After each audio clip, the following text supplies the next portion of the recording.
Hi there, Councillor Singh. Can you please test your audio for us, please? Testing 1, 2, 3.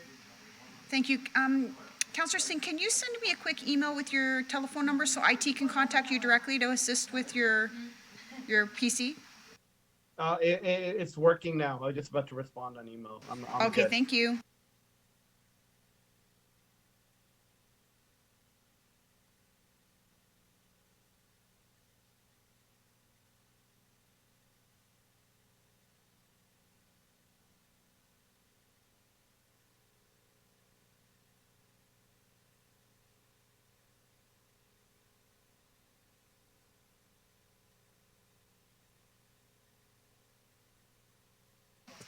We have caller number 3 on the line. Can you unmute your mic and test your audio, please, for us? Please identify yourself. Councillor Vicente. Sorry, was that Councillor Vicente? Yes, the password is not working for the WebEx. Okay, thank you. I'm going to pull you in as a panelist.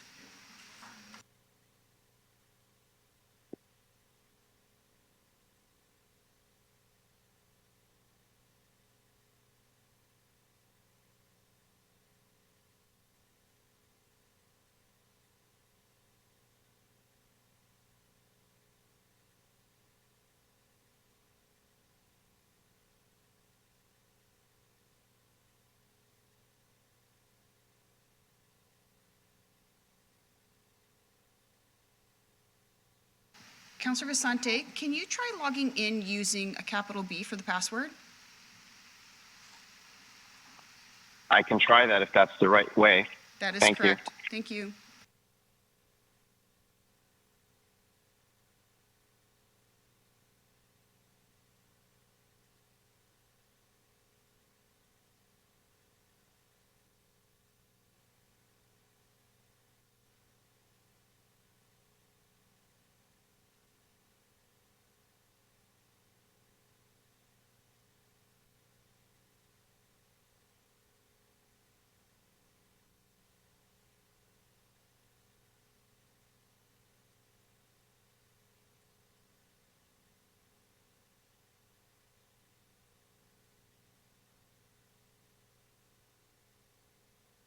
Councillor Vicente checking in. Thank you.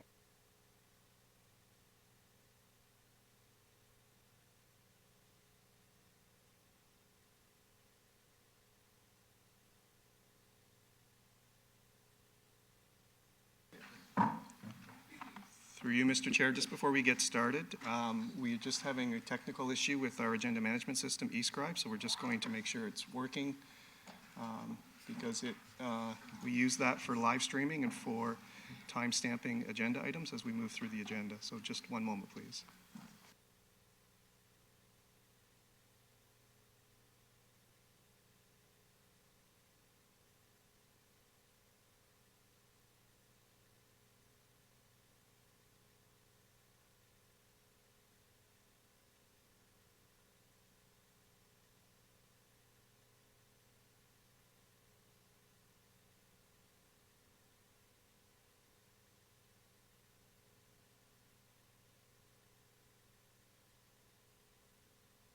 Good to go. As we begin today's meeting, we'd like to acknowledge that we're gathered here today on the treaty territory of the Mississaugas of the Credit First Nation, and before them, the traditional territory of the Haudenosaunee, Huron, and Wendat. We also acknowledge the many First Nation, Métis, Inuit, and other global Indigenous people that now call Brampton their home. We're honored to live, work, and enjoy this land. Good morning, and welcome to the meeting of Brampton's Committee of Council. Peter, are all members present? Through you, Mr. Chair, all members are present either in person or online, save and except for Councillor Tour and Councillor Medeiros. We understand Councillor Medeiros is trying to connect right now. And Councillor Tour is online now. Just checking in. Okay, great. Our next item is approval of the agenda. Do any members wish to add any business item to today's meeting? Councillor Fortini. Yeah, thank you, Mr. Chair. I'd like to add a discussion on 311. So through you, Mr. Chair, that would be under the corporate services section. And that would be identified as new business item 12.3.2, a discussion item on 311. Yes. 12.3.2. Community services? Okay, my apologies. I was thinking it was more of a corporate, but it's under community services organizationally, so it would be 9.3.2. 9.3.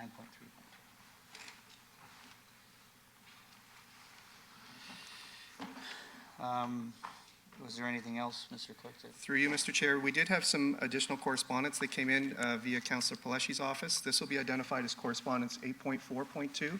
It'll be emailed out to members momentarily. It's correspondence from Becky Lane, Director, Central Operations, Ministry of Transportation, dated October 10th. And this is in regard to staff report item 8.2.2 on today's agenda, a report on the feasibility and need for a partial interchange at Highway 410 and Countryside Drive in Ward 2. Okay, thank you. We have a motion moved Mr. by Chair? Sorry? Oh, Councillor Tour? Thank you, through you, Mr. Chair. Would like to add a discussion item regarding a road closure for a special event in wards 9 and 10. So through you, Mr. Chair, that would be identified as a discussion item under Public Works, and it would be identified as 8.3.1.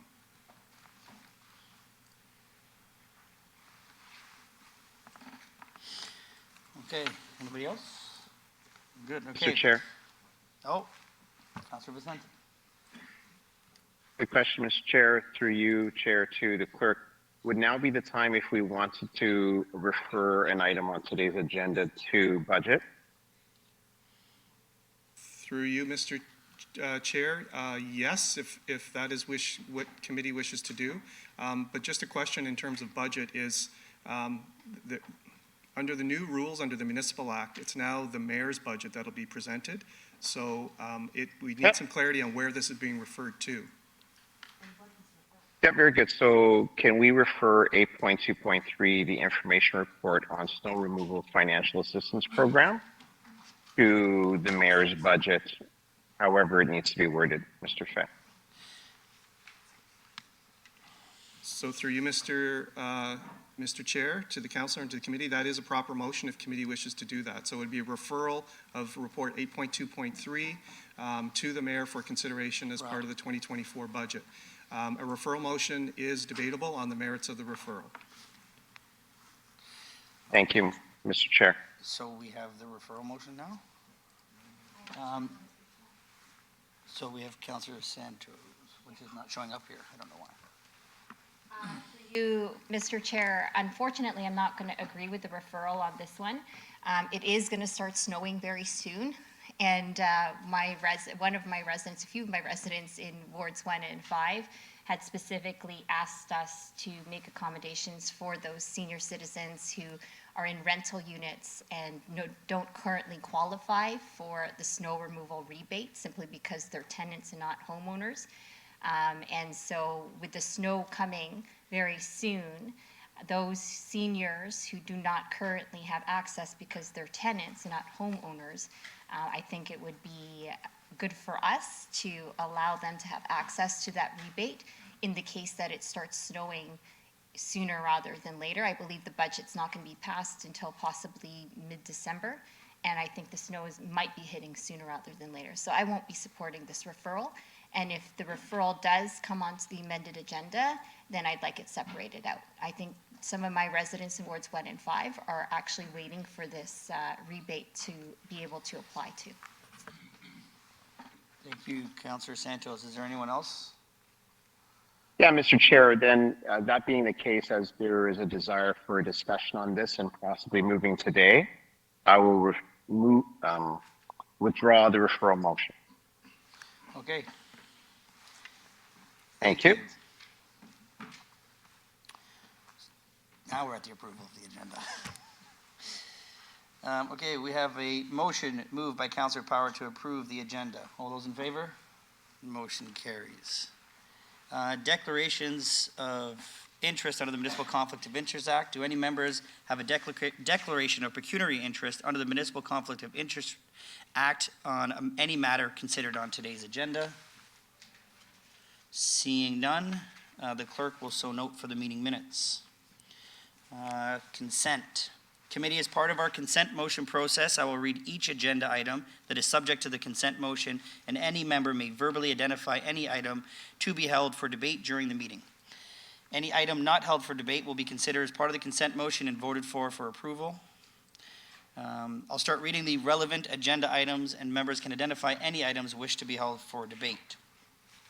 Item 8.2.1, 8.2.1, staff report, request for city facility rental fees to be waived for Roots Community Services, Inc., Ward 3.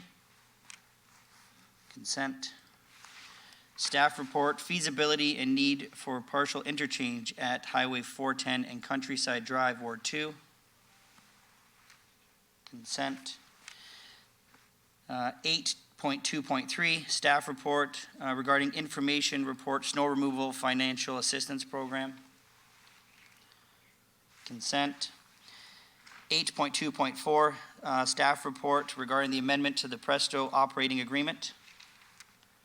Consent. 8.4.1, correspondence from Patrick Trafford, acting town clerk, town of Caledon, dated October 4th. Hold. Who's Thank that? you. Deputy Mayor Singh. That's a hold.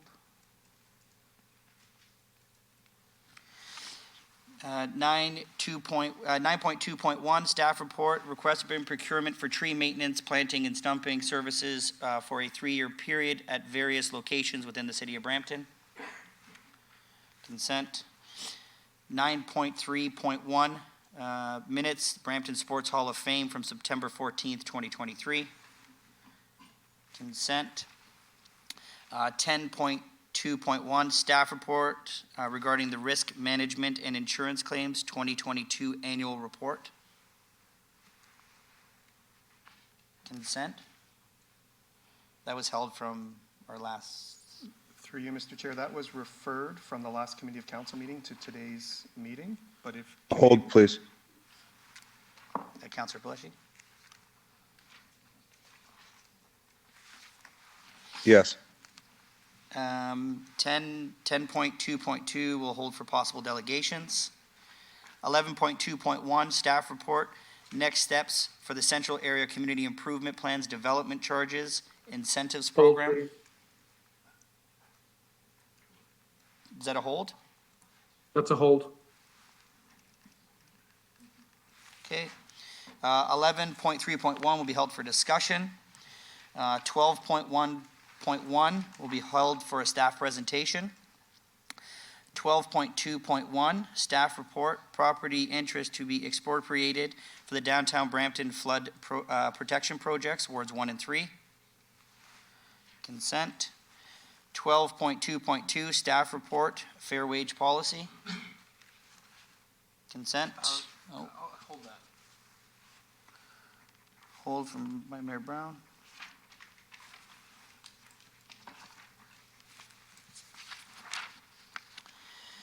Uh, 12.3.1, notice of motion, Somali Heritage Month. Can we hold that, but I thought there was a delegation associated with it.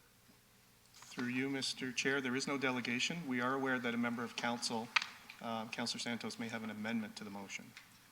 Okay, so there is a delegation in attendance here today. Maybe that paperwork wasn't submitted, but procedurally to the clerk, how can we accommodate the delegation being able to speak to this? So through you, Mr. Mayor, to the chair and committee, we'll have to reopen the approval of the agenda to add the delegation in regards to this notice of motion 12.3.1. Okay, we need 2/3 to open? Yes. Do we have 2/3 to open? Anyone opposed? Seeing none? We can add that in under It would be delegations. delegation 6.4. 6.4? And it's a delegation on Somali Heritage Month. That's correct.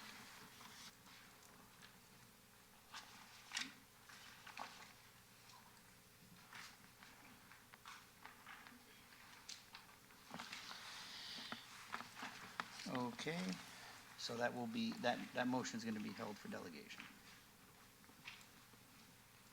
And to the clerk and the chair, I assume we can move up the motion with the delegation. Yes, if that's the will of committee, yes. Is 15.1 still needed, Mr. Clerk? Through you, Mr. Chair, 15.1 was also referred from the September 20th meeting. It was contemplated for a closed session discussion, presumably on specific matters as it relates to the risk management and insurance claims report that's now been held by Councillor Paleshi. So if committee wishes to still have a closed session discussion related to specific aspects of that, that's within committee's purview. So I think we should hold it because Councillor Pelletier held the original one? Okay. Huh? Councillor Pelletier, do you wish to hold that as well?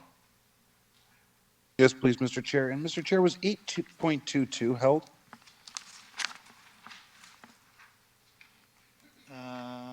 No, it was not. 8.2.2 was the need for partial interchange at 410 and Countryside Drive. Would you like Yeah, to I hold wanted that to as well? that. Yes, please. We can hold it, right?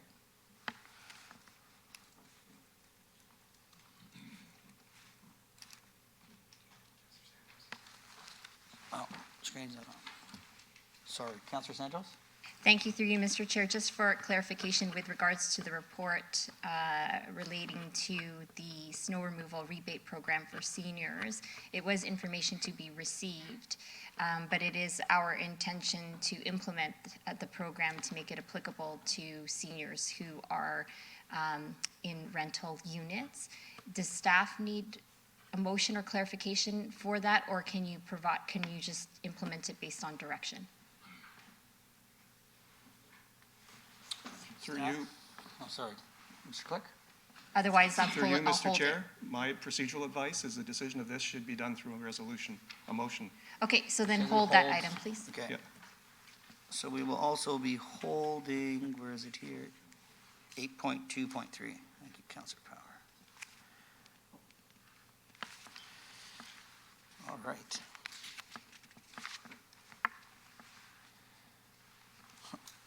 And the clerk will now summarize those items held by members for consideration that were not part of the consent motion prior to approval of the motion. Through you, Mr. Chair, to members of committee, for simplicity, I'll just review the items that will be included in the consent motion, as there isn't that many. 8.2.1, a staff report on the request for city facility rental fees to be waived for Roots Community Services in Ward 3. 8.2.4, a staff report on the amendment to the Presto operating agreement. 9.2.1, a staff report on a request to begin procurement for tree maintenance, planting, and stumping for a 3-year period. 9.3.1, minutes from the Brampton Sports Hall of Fame Committee, September 14th. 12.2.1, a staff report on property interest to be expropriated for the Downtown Brampton Flood Protection Project. And those are the only items to be considered for the consent motion. Thank you, Mr. Clerk. I have a motion moved by Councillor Santos to approve the consent motion. All those in favor? Motion carries. On to announcements. Our next item is 5.1, the announcement regarding the Government Finance Officers Association Budget Presentation Award. Joining us today, we have Alex Maloyevich, Commissioner of Corporate Support Services, and Nash Domer, Treasurer, Corporate Support Services. Welcome. And thank you, Chair Keenan, and good morning, everyone. It is my pleasure to announce that the City of Brampton has received the Distinguished Budget Presentation Award from the Government Finance Officers Association of the United States and Canada for its 2023 budget process. Since its inception about 40 years ago, the Distinguished Budget Presentation Awards have recognized approximately 1,800 governments at all levels for transparency in budgeting.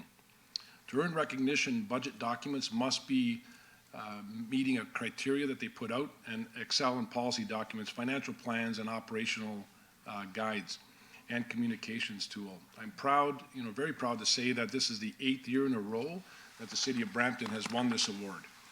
I would like to extend my sincere thank you for our treasurer, his leadership, Nash Damer, and his financial team that are up in our gallery behind me in leading the development of the 2023 budget, and also to all the departments that gathered information and working together collaboratively to make the 2023 budget process part of this award.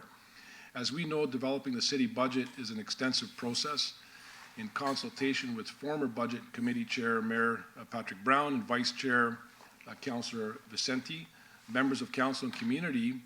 The staff worked diligently in 2022 to present the 2023 budget process that meets both our current needs and our long-term financial goals.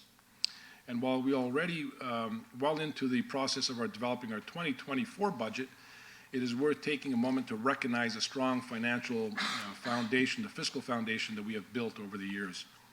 This strong foundation and the ongoing excellence of our financial management is key reason why the City of Brampton received a AAA credit rating in 2022, the highest credit rating a municipal government can receive. Thank you again to our Treasurer, Nash Damer, and his finance team, and I'm very proud to have achieved, and I'm grateful to all of working together and collectively completing this important undertaking. I'm hopeful, Chair Keenan, that we can take a quick opportunity to take a photo op with our team, if council wishes, and then we'll have the media release follow that too. Absolutely, thank you. So Deputy Mayor Singh is the sponsor of this announcement, and you see that he has his hands up, so we'll let him say a few words, and then we'll take that photo. Thank you, Mayor. Chair Keenan. Thank you, Chair Keenan. I just want to thank the Treasurer's team, Corporate Services, for achieving this award. Last year in particular, I enjoyed the process, particularly the ward consultations. I think all the councillors felt that added significant value for themselves and residents. So this year, I know with the legislation, the team will be working directly with the mayor, and the mayor will be in good hands, and hope to see accordingly the next budget presented. Thank you so much, and great job. Thank you. All right, quick photo.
We good?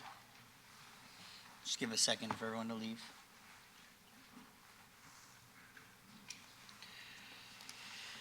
All right, we're on to 5.2, which is proclamation for pregnancy.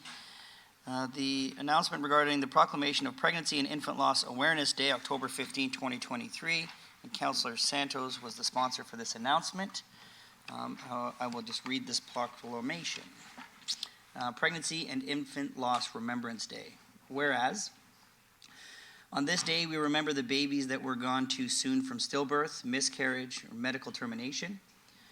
The goal is to honor the babies that have been lost due to unforeseen circumstances of pregnancy, whether medical, stillbirth, or miscarriage. The purpose is to build awareness and to have a day of awareness, and where we can honor and remember the babies without any barriers. On October 15th, the residents of Brampton will gather and hold a visual lighting in honor of the babies and families in the city of Brampton that have lost in pregnancy. A flag will be raised in honor of the babies. Therefore, I, Mayor Patrick Brown, on behalf of this Brampton City Council, do hereby proclaim October 15th, 2023 as Pregnancy and Infant Loss Remembrance Day in the city of Brampton.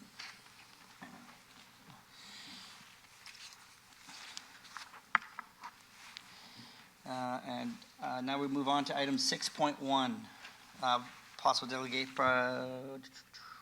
is there any delegations for businesses licensing by law? Through you, Mr. Chair, there are no registered or requests for delegations received in the clerk's office. I'll just look to the audience. Is anybody here to delegate on the proposed Brampton business licensing bylaw?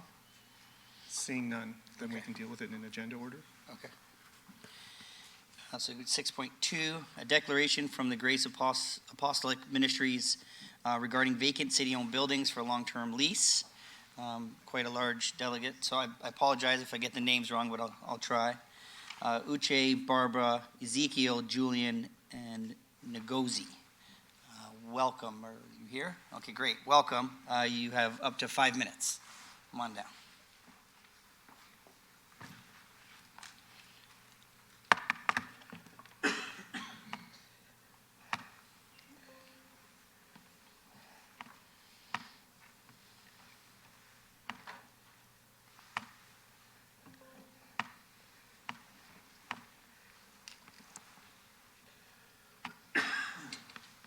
Okay, I want to use this opportunity to greet Your Worship, Mayor Patrick Brown, and the Brampton City Councilors.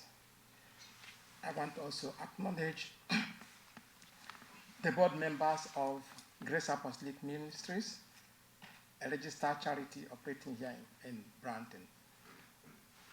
My name is Ezekiel Ezechin, and I'm here with my wife, Uche Ezechin, and Dr. Barbara, one of our board members. Ladies and gentlemen, all protocol observed. Good morning.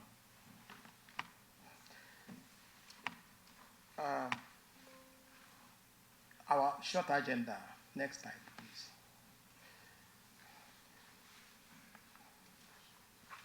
Introduction, our target, our holistic approach, our collaborative strategy, our commitment to youth empowerment, barriers and challenges, outcomes and results, our request. Summary. Next slide. Next. Next slide. Next. The way to get started is to quit talking and begin doing. This is a quote by Walt Disney. Today, we want to start doing. Next slide.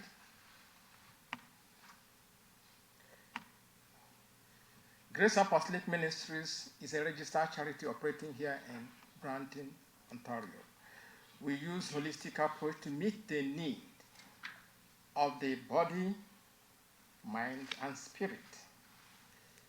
As such, addressing the inequality faced by Black, racialized, and marginalized communities in Canada is essential to our fostering a just and equitable Canada and society. Several areas of disparity we have identified that need attention are economic inequality, education, employment discrimination, criminal justice system, housing inequality, social and cultural stereotype, intersectionality, health disparity, and mental health support. Next slide, please. Our target.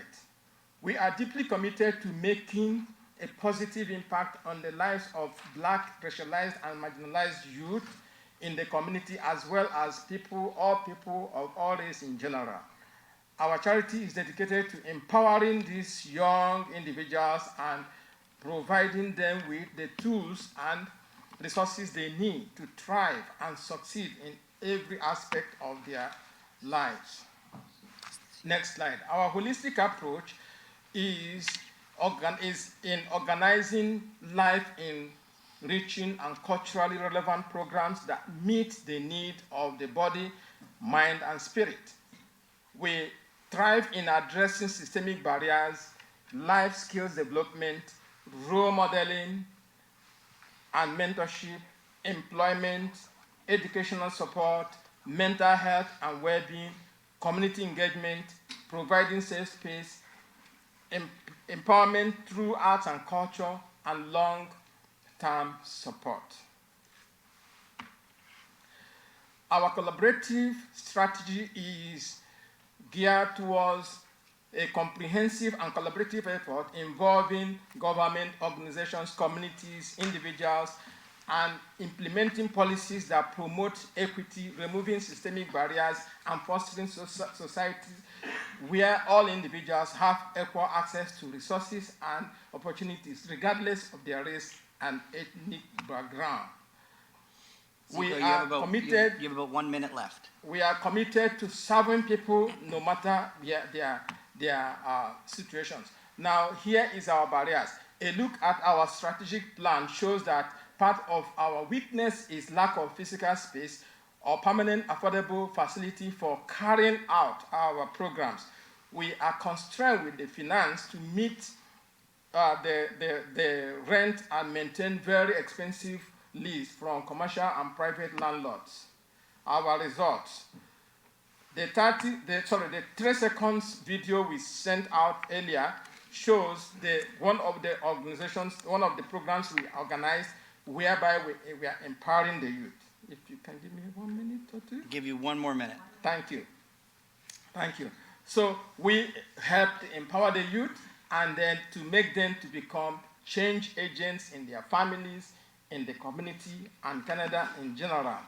Now we are asking Your Worship, Mayor Patrick Brown, sir, and the Brampton City Councillors to provide us with affordable vacant city-owned building space for long-term lease to enable us to deliver and carry out these very wonderful programs.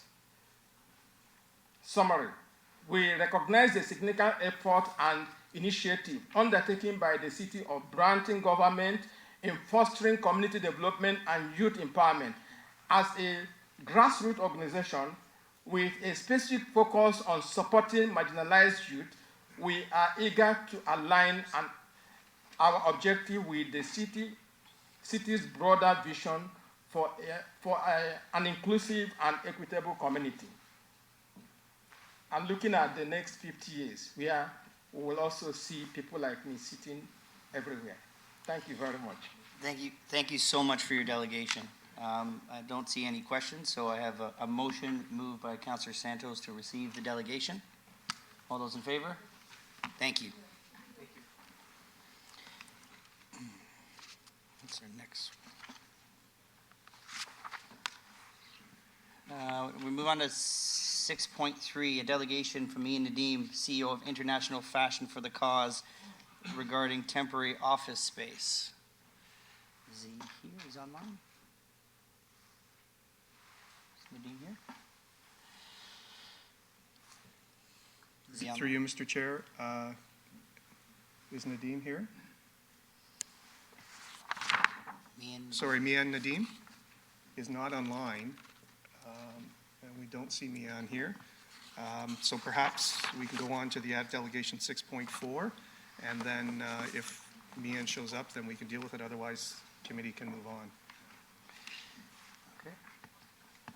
So moving on to 6.4, which is the added delegation for Somali Heritage Month.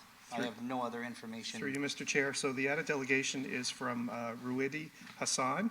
If Ruidi can please come forward, and on behalf of the Brampton Somali Canadian Association. Welcome. Welcome. Thank you. I just want to say good morning to the Honorable Mayor Patrick Brown and esteemed members of the City Council. I, Ruida Hassan, am a representative of the Brampton Somali Canadian Association, and I'm privileged to stand before you today to propose a motion of great significance to our diverse and vibrant community. So the motion goes as, whereas the City Council recognizes that Brampton is strengthened by its diverse and multicultural communities that bolster its place as a, bolsters its place as a world-class city and Canada's top municipality to live in, play, and work. Whereas the City Council recognizes the historic and ongoing contribution of Somali communities in the city to the rich legacy and growth of Brampton, including the important domains of city building, business, culture, art, sport, and civic life. Whereas City Council recognizes that the Brampton is home to one of the largest Somali communities in Ontario. Whereas the Ontario Legislature has proclaimed the week of June 25th through July 1st in each year as Somali Heritage Week. Whereas the federal parliament is considering Bill C-348 to establish July in every year as Somali Heritage Month throughout Canada. Whereas the City Council wishes to celebrate the contribution of Somali communities in Brampton and also support its effort to Somali communities to preserve the culture and heritage. Now, therefore, City Council decides that the month of July in every year be established and proclaimed as Somali Heritage Month to celebrate the rich contribution of Somali communities in Brampton, and City Council supports and endorses the efforts of Somali communities to establish a Somali Center for Culture and Recreation, and that City Council requests the Mayor to issue a letter to the Premier, Prime Minister, and relevant ministries, urging them to support the community's effort in building and sustaining important initiatives. This motion not only reflects our commitment to diversity and inclusion, but also supports for the rich cultural heritage of Somali community. We believe that these actions will strengthen the bond within our city and contribute to the success of Brampton. Thank you so much for your attention and consideration. This motion reflects the commitment to embracing and celebrating cultural diversity that makes Brampton a vibrant and inclusive city. Thank you. Thank you so much. We do have a list of speakers. Councillor Tour was on, but his hand's down. I don't know if I'm gonna go to Mayor Brown. Thank you, Councillor Keenan, and thank you for the delegation today. It's great to see the Somali community in our city coming together. And we had the flag raising this year. It was a bit unofficial in the conservatory. Unofficial because I know Abdi and a few others and Dolly put it together at the last minute. But I certainly think that's a wonderful idea to have an annual Somalian flag raising. There is a growing community, particularly in the GTA, and I noticed the community is growing in size in Etobicoke and in Brampton. I've been to a few of the soccer tournaments, and there was a beautiful community barbecue at Rizal Park earlier this summer. There's just such a tight-knit community, and I love the fact that you're coming to the home of your local democracy, Brampton City Hall, to celebrate your heritage. So absolutely support this, and glad that you're doing efforts to work with the provincial and federal governments to really celebrate the Somalian heritage in our country. Thank you, Mayor Brown. Councillor Santos. Thank you through you, Mr. Chair, and I'm also very happy to second the motion and support it. Just a friendly amendment to be more specific and add the wording of by updating the important and commemorative dates listing, so that's officially in our city calendar. Thanks for coming to delegate, and happy to second. Thank you, Councillor Santos. So we're going to move up 12.3.1 to the notice of motion, and that is on the screen. So I need a motion to receive the delegation and this at the same time. Okay. Mayor Brown? So we have a motion to receive the delegation and to approve the motion, moved by Mayor Brown. All those in favor? The motion carries. That brings us to 7.1, Government Relation Matters. Chris Ethers from the CEO's office is here with a presentation for Committee on Government Relation Matters. Welcome, Chris. Thank you, Chair.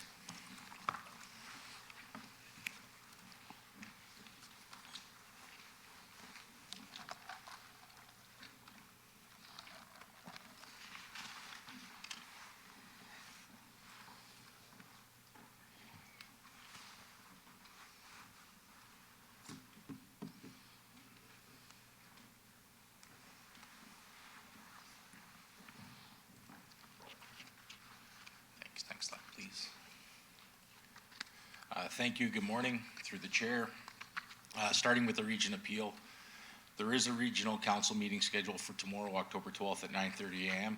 Staff have reviewed the agenda and reached out to departments as required. Next slide, please. Item 15.1 is a for information report on poverty reduction strategies and increased investment required to support Peel Region's most vulnerable. Regional staff provide an overview of the current state of poverty across Peel and the long-term investments required to reduce poverty and enhance well-being across communities post-transition of Peel Region. One of the conclusions of the report speaks to Bill 112 and the dissolution of Peel Region, identifying a need for a coordinated approach to poverty reduction across all Peel municipalities or risk a loss of capacity, knowledge, and resources to continue to push for poverty reduction across municipalities. The Community Safety and Wellbeing Office supports the work of the Peel Poverty Reduction Committee and actively identifies opportunities to collaborate and move the priorities forward. City staff are in ongoing dialogue with our regional counterparts as we navigate the dissolution process and identify opportunities for the advancement of the poverty reduction agenda. Next slide, please. Peel Regional Police completed the groundbreaking of their new operational support facility, which will be located at 8100 Mississauga Road in Brampton. The facility will be vital to addressing growth in the region and continued delivery of critical services. The facility is expected to be completed by 2027. Next slide, please. Moving on to provincial updates. On September 25th, the Ontario government announced the Transportation for the Future Act. The proposed legislation aims to provide an optional funding tool that would allow municipalities to raise revenues through charges in development to help pay for costs related to the construction of new GO stations.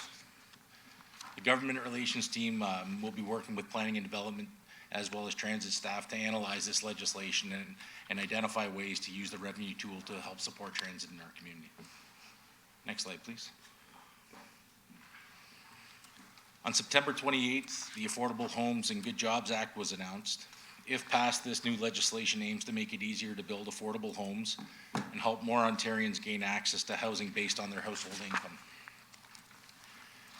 Consistent with the approach advocated by AMO, the definition is based on the standard of housing cost, the standard of housing costing no more than 30% of household income. Precise details are still required as part of the Minister's Affordable Housing Bulletin to enable implementation. There is also an update to the definition of affordable housing units that would qualify for development-related charge discounts and exemptions. The proposed definition takes both local incomes and market factors into account. Precise details are still required as part of the Minister's Affordable Housing Bulletin to enable implementation. AMO will be advocating for the bulletin to be issued as soon as possible to enable municipalities to understand implications for budgeting purposes. Both Bill 131 and Bill 134 have been referred to the Standing Committee on Heritage, Infrastructure, and Cultural Policy. Next slide, please.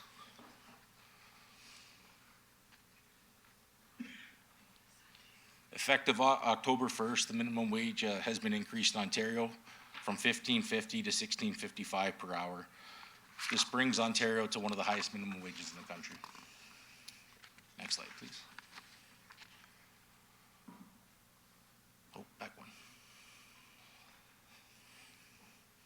Oh, sorry, other way.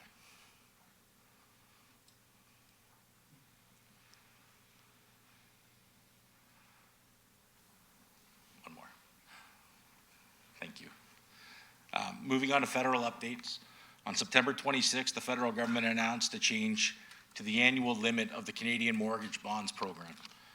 With this new change, the limit is being increased to $60 billion, with additional funds aimed at increasing rental construction.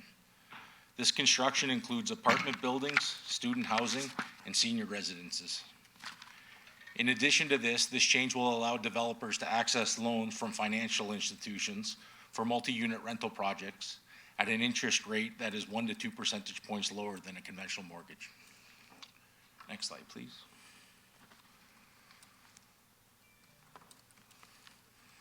In additional federal updates, on October 3rd, it was announced that Greg Fergus has been elected as the new Speaker of the House of Commons.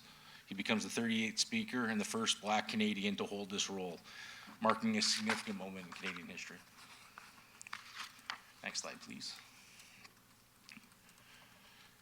In AMO-related updates, AMO has partnered with AMCTO to promote local government awareness week, with AMCTO holding developed materials to support public engagement and help with increasing awareness about municipal government. Next slide, please.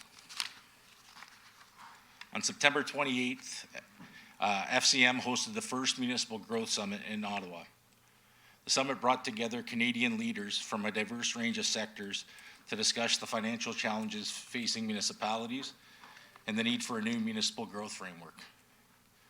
The summit focused on strategies to address the challenges municipalities are facing and the need for a new municipal growth framework that better links revenue with growth and one that maximizes existing municipal tools, grants new revenue tools to municipalities, enhances existing federal and/or provincial territorial transfers, and creates new federal or provincial territorial transfers.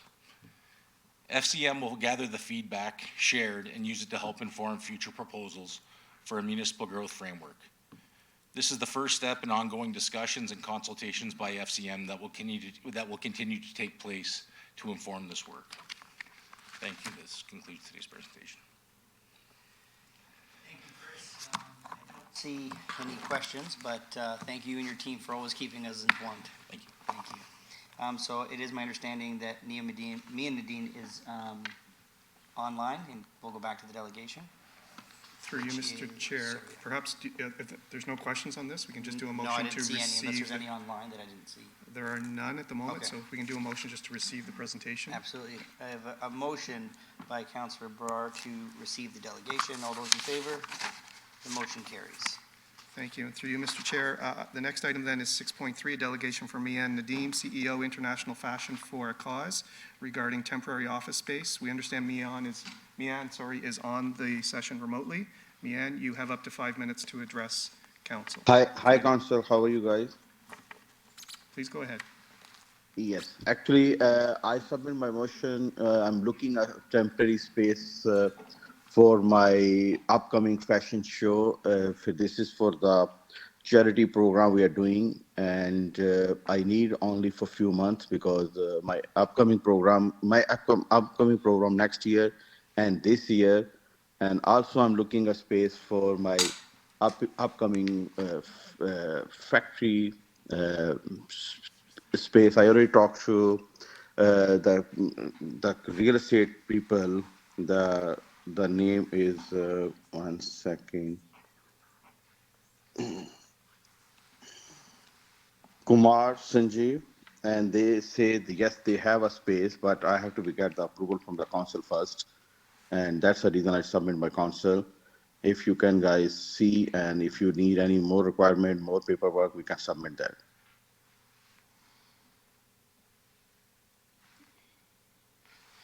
Okay. Well, thank you for your delegation. I have, Mayor Brown? Mayor Brown. Yeah, so, Mian, first of all, thank you for your passion, always thinking about Brampton and sort of supporting the economic development interest of our city.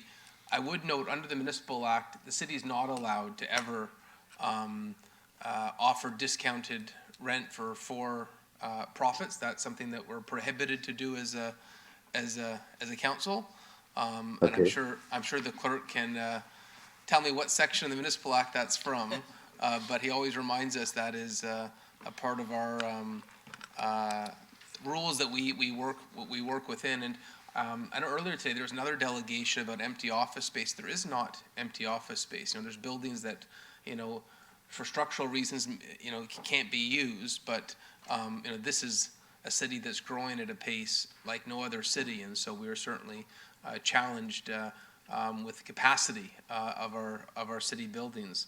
But I know you had a good meeting with Paul Adante about this company, and I think that continued, talking to Paul about identifying private sector opportunities would probably be the most likely, but maybe someone from ECDev can speak to this. But I see a few people shaking their heads. My understanding, there is not a location. And even if there was a location, I don't believe we'd be able to legally offer it.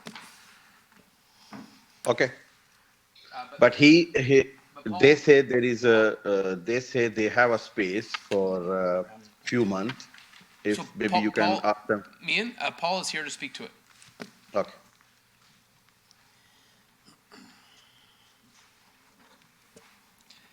Thank you. Through the chair, yes, we have been working with Mian and trying to find some space for his factory. We're working through private organizations that are out there, private developers, either for lease or to potentially buy property.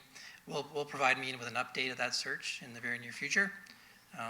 But yeah, we're happy to work with them, continue to work with them to find space. In terms of office space, even on the private side, vacancy rates are very, very low here in Brampton. I'll say it over again, we're around 1%. So, but again, we're happy to help them with his search. Okay, and to Paul, there was no city space that he was. No, not that I'm aware of. I mean, we can confirm through Realty, but not that I'm aware of right now. Okay, thank you. We have a motion to receive the delegation, moved by Mayor Brown. All in favor? The motion carries. That will take us to Public Works and Engineering section. 8.2.1 was on consent. That brings us to 8.2.2, which is feasibility and need for a partial interchange at Highway 410 and Countryside Ward 2. That was held by Councillor Paleshi. Councillor Paleshi. Thank you, Mr. Chair. So I think, well, the clerk said that the email has been sent. I know that members probably haven't had an opportunity to read it, but I think what it basically says is MTO has no plans on building an interchange at this section. And I think it goes on to say that if an interchange was ever proposed, I think the city of Brampton taxpayers would have to pay for it. That being said, and also it's not included in the current EA of the 410. So I think what I'm essentially trying to do here is, and this goes back to 2014-15 when the burnt log application came before us. We wanted at that time to have them get access onto Countryside. So, and I know that council at that time requested that. MTO was advised that the city of Brampton has been asking them to save that land and not allow that access. So I was confused as to that. But if you look at the southwest corner of the 410 and Countryside, you can see that there's just no room for an on-ramp southbound. And MTO acknowledges that. But that being said, the area councilors on the east side of the 410, with the growing population that they have, feel the need to save for something in the future, because you never know. Governments may, they change their mind all the time. So if that's an opportunity, great. But as for that southbound, the people of Heart Lake, and especially the Turtle Troopers and the number of organizations that deal with the high mortality rate of Heart Lake Road, want to reduce the amount of people using that road. And having burnt log have access to Countryside does reduce that by having the people leaving and coming from the east of Countryside. So what I'm trying to do is, and I think the area councilors agree, that the southwest corner, we want to ask MTO to sell that land to burnt log, but we still want to save the northwest corner, the southeast corner, and the northeast corner for any future clover leaves or on-ramps and off-ramps. So maybe through you, Mr. Chair, to staff, how would we go about, I guess, requesting MTO sell that property to the applicant on the southwest? Thank you, Councillor Pleshy. Steve? Yeah, through the chair, thanks, Councillor Paleshi, for the question. The report before you today comes out of the last Committee of Council discussion in regards to whether or not future travel demand would warrant a partial interchange at Countryside and 410. The work done by staff indicates that it is not warranted. However, if there's a desire from this council for us to continue to work with the province on exploring that through protection of lands, we could, some of the initial thoughts that come to mind is through ongoing dialogue with the ministry, and we have various avenues to do that, we could put together a bit of a high-level scope of work, differentiating the elements of that scope of work that would fall within the city's purview and elements that may fall within the province's purview, and then report back to council at a future date as to what the budget implications of that exercise would be, both from land acquisition, property protection, detailed design, and then construction. Well, I think that's just getting a little bit too ahead. In that letter, MTO clearly says that they don't want to build an interchange. So, and we don't want to do anything that, we have to put money into doing anything to save that as of right now. I just want to be able to ask MTO for the southwest corner, the land that they own on the south side of Countryside, west of the 410, for them to release that and possibly sell it. But I don't want to even engage in the conversation of the future on-ramps and off-ramps at Countryside and 410, because they don't want to build it.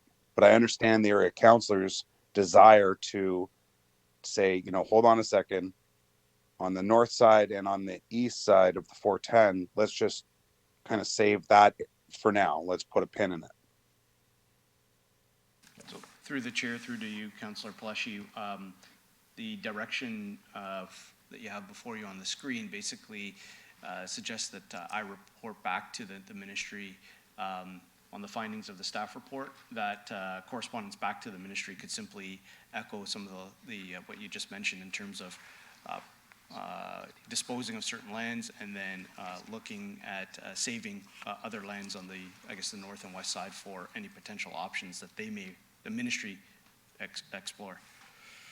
Okay, thanks, Steve. I would, if I was Councillor Deputy Mayor Singh and Councillor Tour, I probably would be more comfortable if in clause 2 it specifically states the southwest,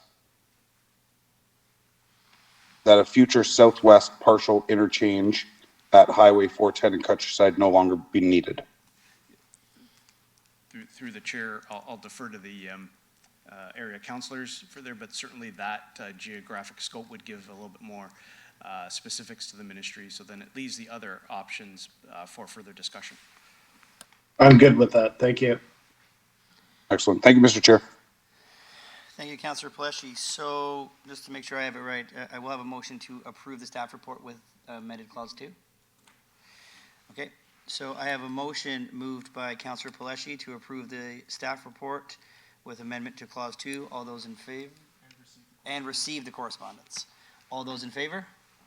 The motion carries. That brings us to 8.2.3, which is a staff report for snow removal finance assistance program, and that was held by Councillor Santos. Thank you. Through you, Mr. Chair, I believe Councillor Power has been working together with staff to bring forward a motion in order to enact the necessary changes. Okay. Do we have the motion? Through you, Mr. Chair, we're just bringing up on the screen right now. Is Councillor Power's motion? Yeah. Can you speak to it?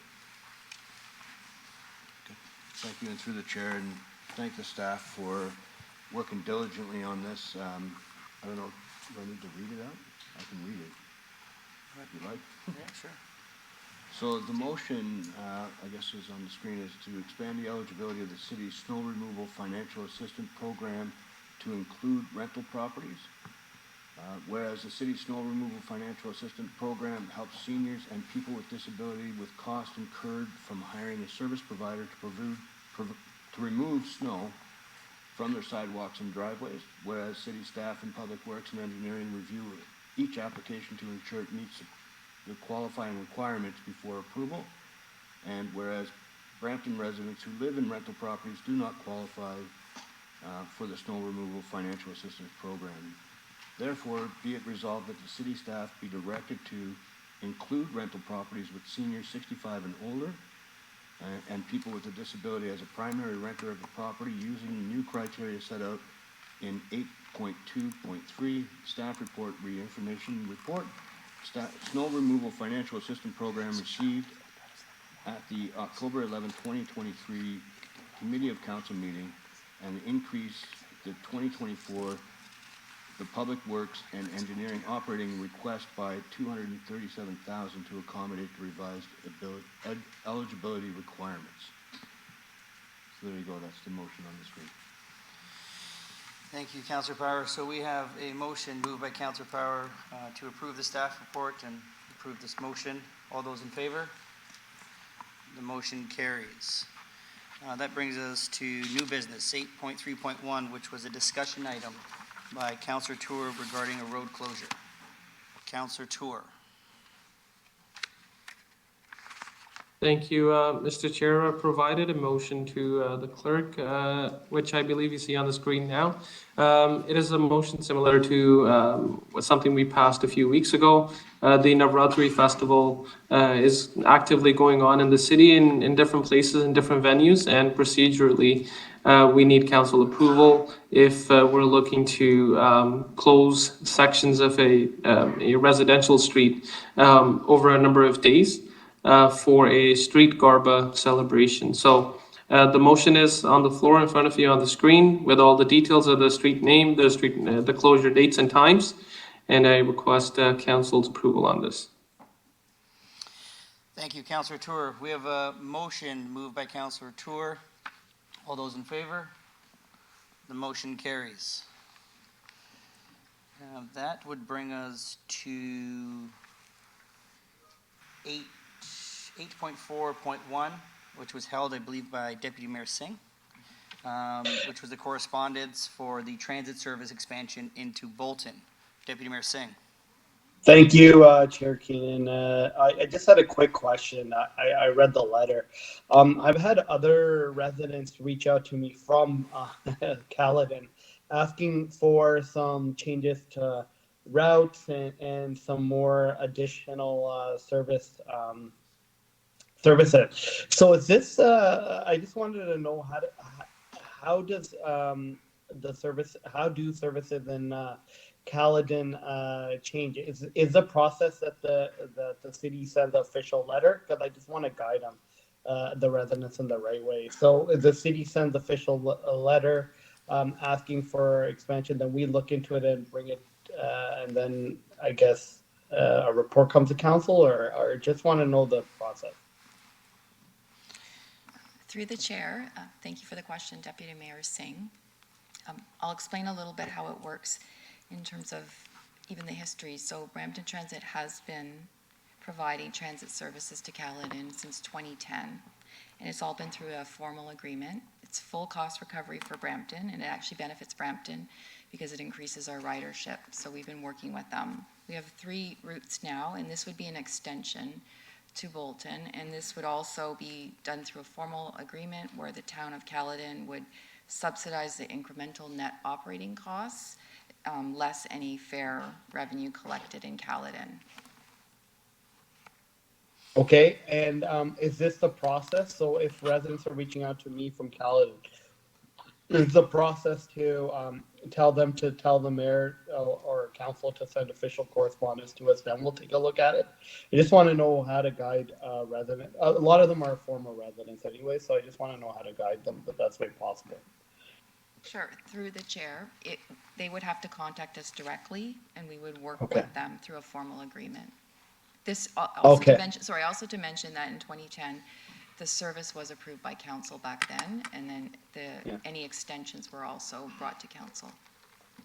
So, this, I guess, is the best way to guide residents to contact their own, because once their resident starts contacting us, I don't know if that's the best way, because there's a lot of residents. So is the best way to say, hey, contact your mayor, get a motion passed, and then we'll take a look at it?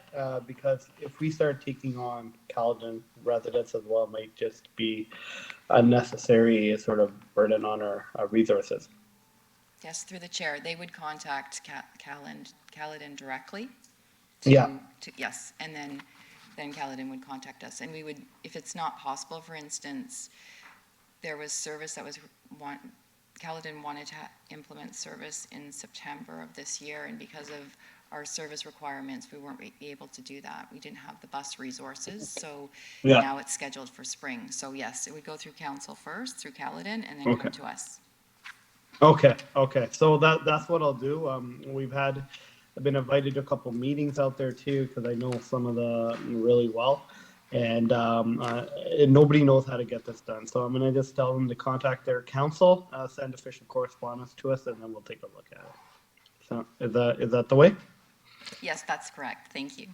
Okay, perfect. Thank you. Thank you, Deputy Mayor. I'll move it as well. You're good, yeah? So I have a Yes. motion moved, there's no other speakers, right? Yeah, so I have a motion moved by Deputy Mayor Singh to receive the correspondence. All those in favor? Motion carries. 8.5 is councillor question period. Is there any members that have questions regarding the Public Works and Engineering section? Seeing none, we'll move to public question period. Mr. Clerk, is there anyone online or in here today that would like to ask any questions regarding this section? Through you, Mr. Chair, there are no questions online, and I do not see anybody in the audience that wishes to come forward to ask a question. Great. I will now pass the chair over to Councillor Santos to chair the community service section of the committee agenda. Good job. Yeah, get through. Round of applause. Councillor Keenan.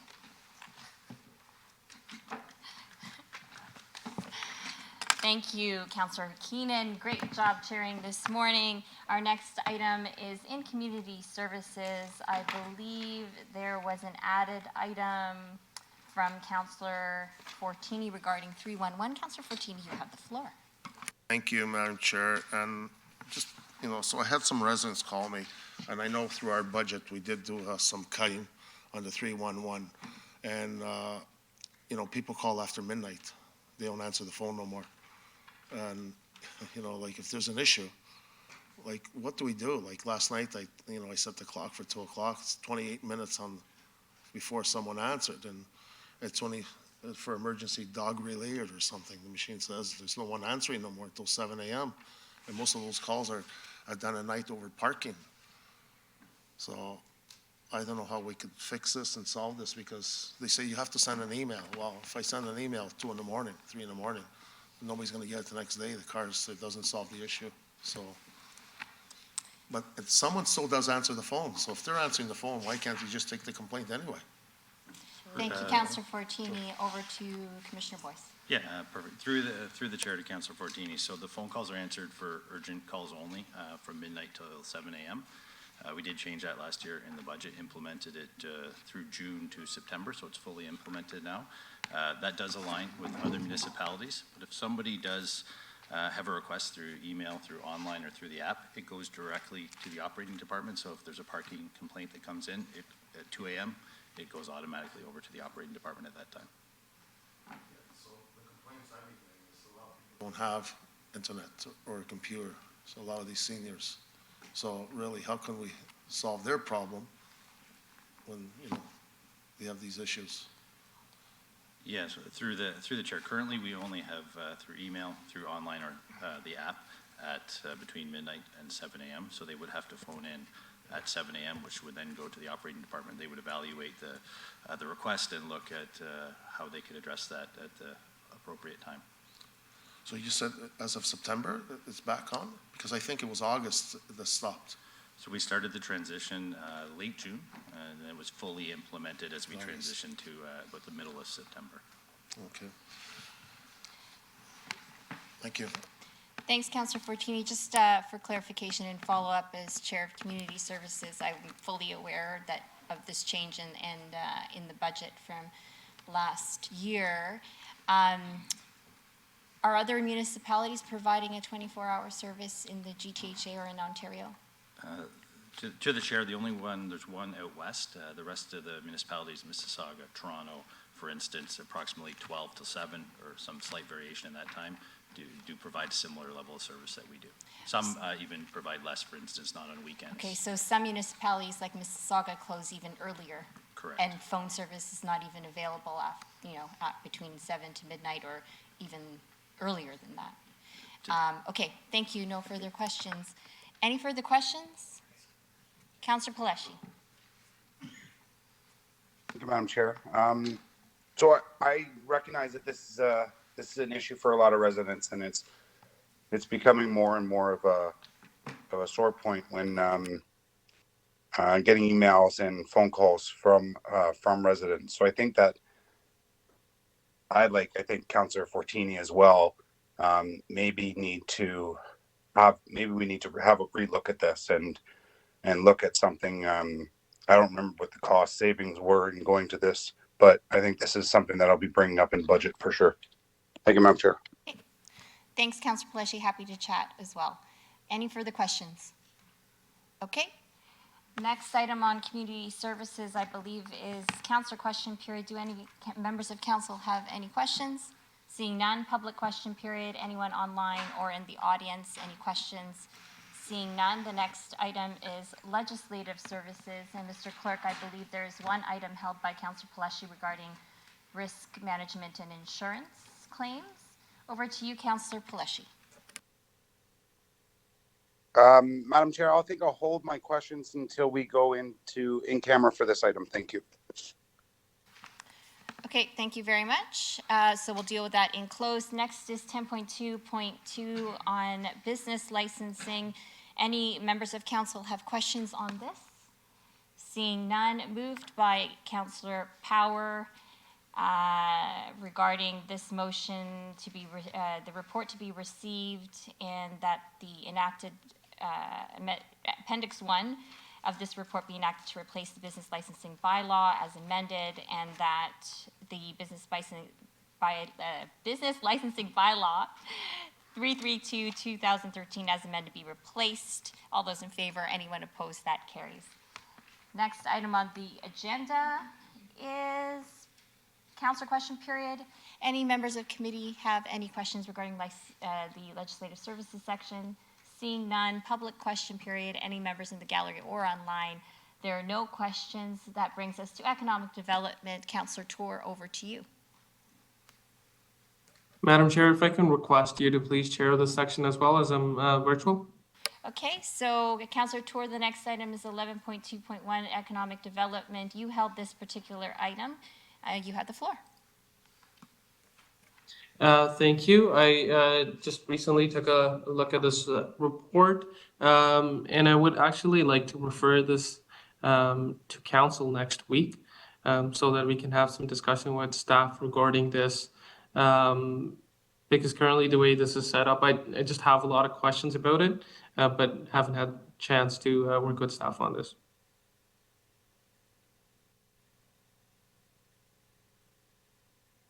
Anyone opposed? That carries. Thank you, Councillor Tour.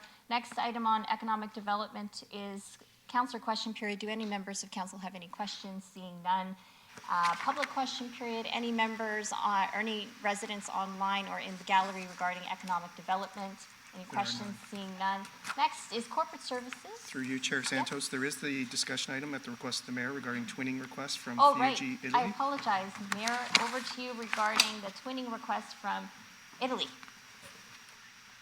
Yes, this was a request that came our way from Minister Tibolo, who believes there can be an opportunity with this community in Italy and the city of Brampton, and suggested our economic development department take a look at it. You know, Minister Tibolo's got a strong attachment history in Brampton, so I just like to refer this official letter that came in to our economic development department to report back on opportunities to explore this.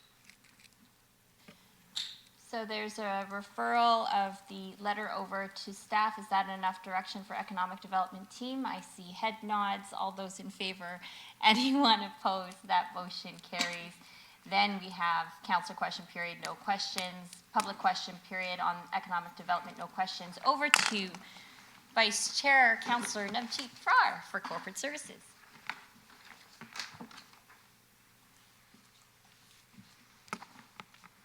Thank you, Councillor Santos. We're on to our corporate service section. Our next item is 12.1.1, a staff presentation, community satisfaction survey. Our presenters today include Vincent Rado, Director, Organizational Performance and Equity, Diversity and Inclusion, Corporate Services, Support Services, and Martin and Sean Simpson, representatives from EPOS, Market Research and Public Opinion. Welcome. Thank you, Madam Chair. It's my pleasure to introduce Martin Horobsky. He's the Senior Vice President of Public Affairs at Ipsos, and they're one of the largest market research firms in the world. We commissioned them late last year to do a customer satisfaction survey of City of Brampton services. And you've got a brief presentation from Martin on that. You've got detailed sets of slides that are there with a lot more detail about the presentation. His focus will be on what the public feels about the services that the City of Brampton provides, good and bad, and most of it's pretty good, but also he will talk a bit about just general things that are of concern to the residents of the City of Brampton near the end of his presentation. So with that, I'll turn it over to Martin. Thank you very much. Good morning, everyone. Good morning, Mr. Mayor, councillors, members of the public. I understand that I have 5 minutes for this presentation, so I will move as quickly as possible through the slides. Next slide, please. So just briefly on the methodology. So as Vincent mentioned, we were commissioned by the City of Brampton to conduct a representative public opinion survey of residents 18 years of age and older. The survey was conducted by phone with a mix of landlines and cell phone households, with the majority of respondents being cell phone households. We conducted interviews in both English and Punjabi, and the telephone survey was conducted late last year. A sample of 1,000, just to give you some context, is a very respectable sample size for a survey of this kind. If we conduct a survey of all of Ontario, for example, typically we're looking at samples of about 800 individuals. If we're conducting a survey of Canadians, we're looking at a sample of about 1,000. So a sample size of 1,000 for the City of Brampton is very respectable, and it allows us to deep dive into different demographics and different subgroups. The margin of error for a sample of 1,000 is plus or minus 3.1%. The results are representative, so we weighted the data to census to ensure that the findings do in fact represent the attitudes and opinions of adult City of Brampton residents. Where applicable throughout the report, you'll see that we include what we call normative comparisons. So Ipsos conducts anywhere from 30 to 50 surveys like this per year across the country. When we ask questions that are similar across municipalities, we average the results to provide context to show, where does the City of Brampton compare to an average of other municipalities across the country, just to give you some context.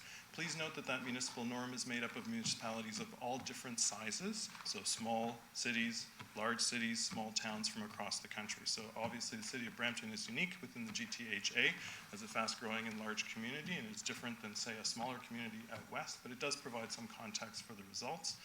I believe you also have access to the detailed report, which is much longer than this. We also conducted focus groups following the survey to deep dive into some of the issues that residents mentioned to us. That is also available to you, I understand. So for now, I'm just going to take you through some really high-level findings in the 4 minutes that I have left. Next slide, please. I'm going to skip this slide, and I'm going to come back to it if we have time. Next slide, please. Focusing on quality of life in Brampton, so we asked residents to rate their quality of life in Brampton as it's very good, good, poor, very poor. As you can see, 80% of residents, 79, 8 and 10 residents say that they rated the quality of life in Brampton as very good or good. This is a significant improvement from 2019 when a survey asked the same question to Brampton residents, so that's an increase of 18 points. As you can see, our municipal norm is 92, so it's lower than that. So some improvement over the course of the last 4 years, but still a little lower than our municipal norm. Next slide, please. We also wanted to understand perceptions of how quality of life has changed over the course of the past 3 years. As you can see, almost half of residents say that their quality of life has worsened over the course of the past 3 years. In 2019, it was 42%. Our municipal norm is 35%. This is a trend that we're seeing in the municipal research that we've done post-pandemic, is that perceptions of quality of life have declined. And the reasons being for this is affordability, housing, rising interest rates and whatnot, which is definitely impacting residents' quality of life. Next slide, please. In terms of overall satisfaction with the services provided by the City of Brampton, 81% of residents say that they are very or somewhat satisfied, 21% saying that they're very satisfied, 60% saying that they are somewhat satisfied, about 1 in 5 residents saying that they are not satisfied with services provided by the city, slightly lower than our municipal norm, which is 89%. Next slide, please. We also wanted to understand resident satisfaction with some of the specific services offered by the city. So here you can see, where applicable, bless you, we also have our municipal norms there on the right. You can see that the vast majority of residents, so these are also among residents who used or know something about the service. So looking at library services, 97% of residents saying that they're satisfied with Brampton Library Services. This is higher than our municipal norm. Going down the list, arts and culture events, 94%. Recreation programs, also an area of strength for the City of Brampton. 92% of residents saying that they are satisfied with this, higher than our municipal norm. Parks and green spaces, etc., going down the list. Areas of opportunity where we do see that satisfaction is lower, in particular bylaw enforcement, 58% of residents saying that they're satisfied. This is significantly lower than our municipal norm. Also permitting services, still a strong majority at 68, just relative to some of the other services that the city provides, satisfaction is lower. Next slide, please. We also wanted to understand satisfaction with interactions with City of Brampton staff. So this is among residents who have contacted the city over the course of the past 12 months for any reason. Overall, you can see where that arrow is pointing. Overall, 72% of residents say that they are satisfied with the quality of the interaction that they had with city staff, slightly lower than our municipal norm. On top of the list, city staff, their strengths. For residents is their courteousness. Almost all residents saying they were satisfied with that. Professionalism, ability to understand the need as well, satisfied. However, going down the list, you can see in the red there where some elements are lower than the municipal norm and opportunities to improve speed and timeliness of service. Still, the vast majority satisfied, however, lower than the municipal norm at 69%. Also, staff's ability to resolve the issue or close the loop, so to speak, 71% satisfied, slightly lower than our municipal norm. Next slide, please. In terms of perception of the value that residents receive from tax dollars that they pay, overall, about 3/4 of residents saying that they receive very good or fairly good value for their tax dollars. Slightly lower, 4%, just on the cusp of statistical significance compared to 2019, and also slightly lower than our municipal norm, but the vast majority of residents saying that they do receive value for the taxes that they pay. Next slide, please. In terms of future considerations for taxes, we also wanted to understand residents' perceptions in terms of increasing, maintaining, reducing taxes. You can see that somewhat even split in the top two, 29% of residents saying they would support an increase in taxes in line with inflation to maintain services, while 26% of residents would prefer to maintain current taxes with the understanding that this might reduce service levels given the impact of inflation. 19% saying just reduce current taxes by reducing services. Only 12% of residents saying increase taxes beyond the inflation rate to enhance and expand services. Next slide, please.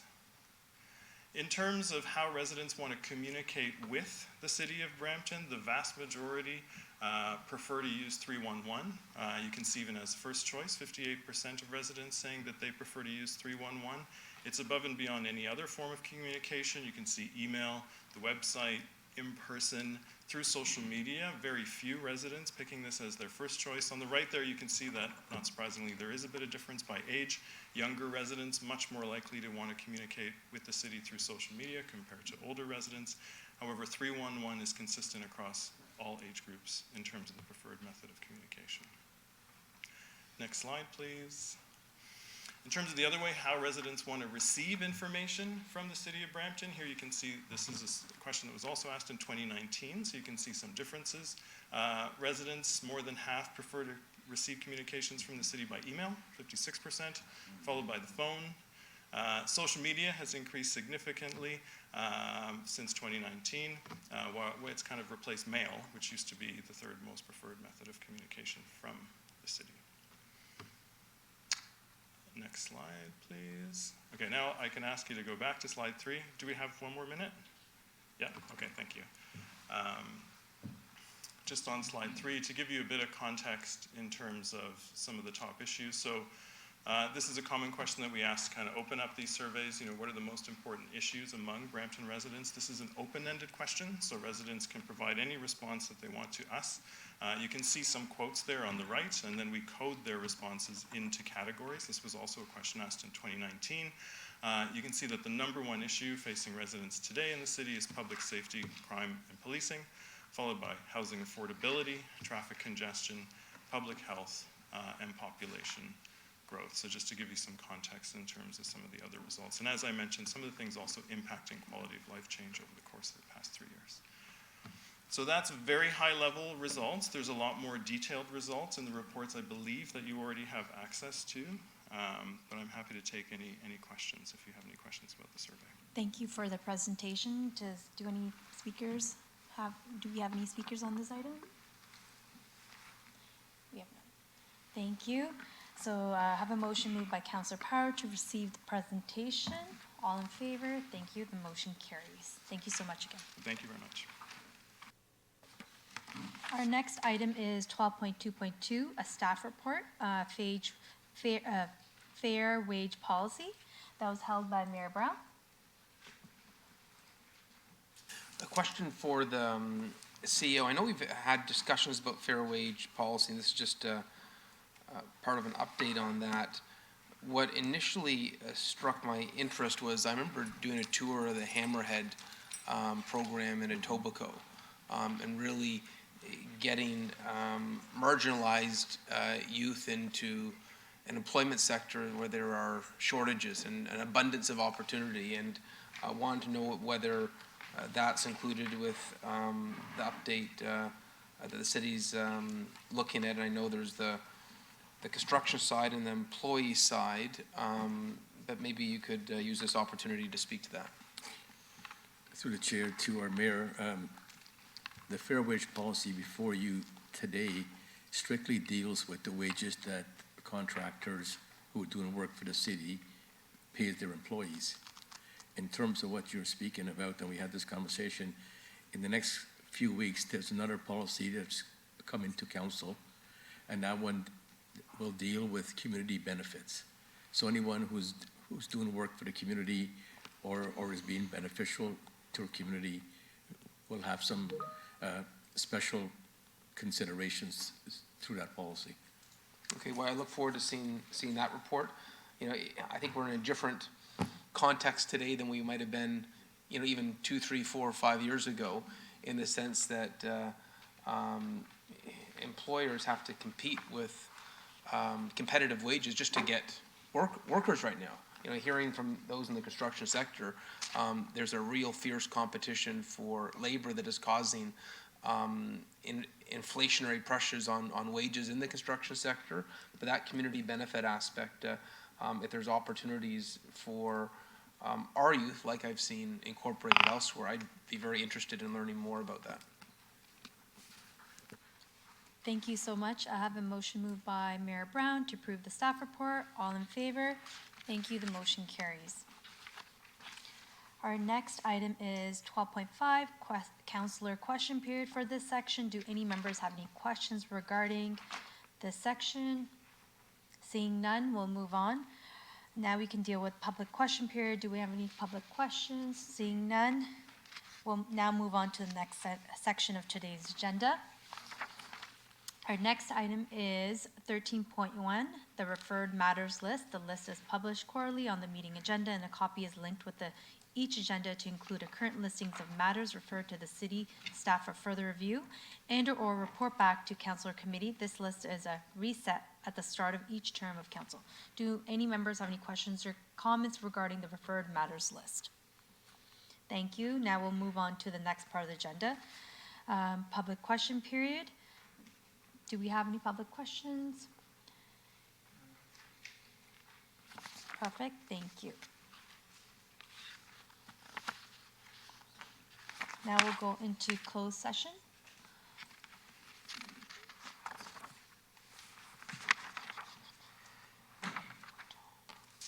Mr. Clerk, So how through- long do we need to through go y- into closed session? Through you, Chair Brar, 15 minutes would be appreciated. There is a motion on the screen. We will require a mover to move into close for the one item as listed on the screen. Perfect. I have a motion moved by Councillor Paleshi to go into a closed session. All in favor? Thank you, the motion carries. So 15 minutes would be appreciated unless the committee wishes to have less time. We'll do it. That'd be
Thank you, and welcome back to the open session. In continuing interest of transparency and open government, I will report in public session any outcomes from today's closed session business.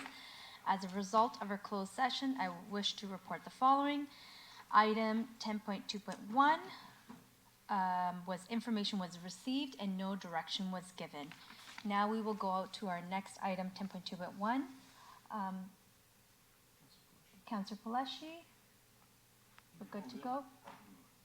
Perfect. We have a motion moved by Councillor Paleshi to receive the report. All in favor? Motion carries. Mr. Clerk, do we have any questions from the public? Perfect. Our last item of business is item 16, adjournment. Committee is scheduled to meet Wednesday, October 25th, 2023, 9:30. The motion moved by Councillor Power to adjourn today's meeting. All in favor? Thank you. The motion carries. The meeting is adjourned. Thank you, everyone.